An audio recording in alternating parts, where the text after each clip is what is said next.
পাচ্ছি আমরা এই মুহূর্তে খুবই উত্তপ্ত অবস্থা বাউফল থানা গেট সংলগ্ন।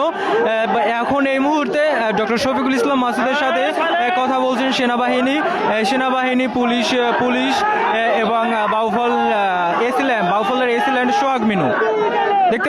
আমরা দেখতে পাচ্ছি এখানকার জনতা খুবই উত্তপ্ত অবস্থায় আছেন। তাদের দাবি একটাই, বর্তমান ওসিকে প্রত্যাহার করতে হবে আজকে রাতের মধ্যে। যতক্ষণ অবধি না তারা প্রত্যাহার করবে ততক্ষণ অবধি জামায়াত নেতাকর্মীদের এই বিক্ষোভ মিছিল অনুষ্ঠিত হবে বলে আমাদেরকে জানিয়েছে।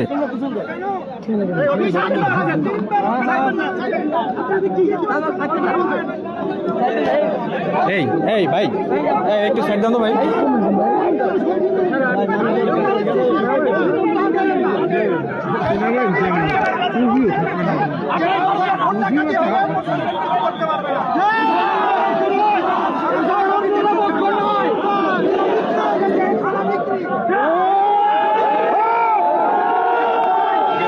দর্শক, ডক্টর শফিকুল ইসলাম মাসুদ সেনাবাহিনীকে যেমনটি বলছেন যে বাউফল থানা বিক্রি হয়ে গেছে, এমনটাই সেনাবাহিনীর কাছে ডক্টর শফিকুল ইসলাম মাসুদ বলছেন।